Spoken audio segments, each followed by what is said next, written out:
Arzonroq novostroyka hovli qidirayotganlar bo'lsa, mana shu variantimizni bitta ko'ringlar. 85 ming dollarga 204 sotuv, 4 xonali, Gulovda joylashgan novostroyka 3 qavatda. Zangiota tumani Nazarbek Pushkinga yetib kelganmiz. Mana shu Gulovda turgan xonadonimiz srochniy narxida sotuvga qo'yilgan. Xonadonimizga kirish bu tarafdan ham bo'ladi. Uy oldida orientir beradigan bo'lsam, 7-maktab joylashgan. Uyimizning mana oldi tarafdan ko'rinishi, oldi tarafdan ham kirish yo'li bor. Uy oldida mana shunaqa katta stenkalar bor, tupik ko'chada joylashgan. Bemalol 2-3 ta mashinalarni qo'yib qo'ysanglar bo'ladi. Uy oldi tarafdan kirib, hovlining sharoitlarini ham ko'ramiz. Uzun yo'lak bo'ylab hovliga kirib kelamiz. Bu yo'lagimizga ham bemalol mashina sig'adi. Uy past tarafiga kiradigan bo'lsa, bu tarafga mana darvoza tashalgan, ustilar yopilgan, navis qilib, bemalol qishda ham, yozda ham salqinga mashinalarni qo'yib qo'ysanglar bo'ladi. Hovli o'rtasida katta mana shunaqa zeloniy zona ham qoldirilgan. Hovlining past tarafida bo'lsa, oshxona va bitta hojatxona joylashgan. Bu tarafdan mana oshxonaga kiramiz. Juda ham shinamgina, yangi qurilgan mana xonadon. Bitta oila bemalol maza qilib yashasa bo'ladi. Oshxonaning yonida bitta hojatxona, razmerlari katta ko'rasizlar. 100% bitqazib qo'yilgan. Uyimiz 4 ta xonadan iborat, pishkang'ich, xombosh aralash qurilgan bo'ladi. Zinamizning tegidan yerto'laga tushish yo'li bor. Binoyimizning tegi 100% yerto'la qilingan. Qaranglar. Katta yerto'la, bu tarafga kotyollar joylashtirilgan. Chap tarafga buriladigan bo'lsa, bu tarafda mana xonadan xonaga razdel qilib qo'yishibdi.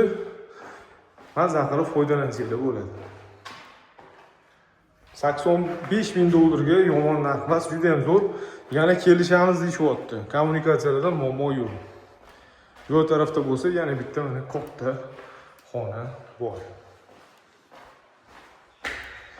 Endi chiqib uyimizning xonalarini ko'ramiz.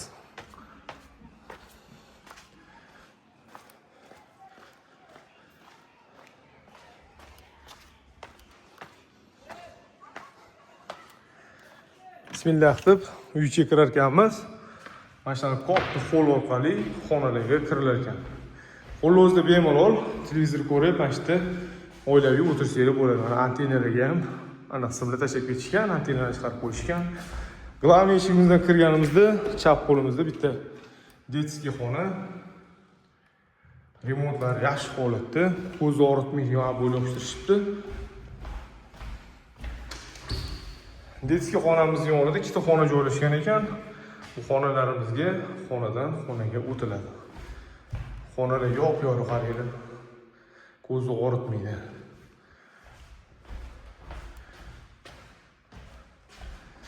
Bu xonalarimiz yonida bitta sanuzel xona, umumiy dushlar ham qilingan, unitazlar, rakovinalar qo'yilgan. Sanuzel xona yonida bo'lsa, tushib ketdi.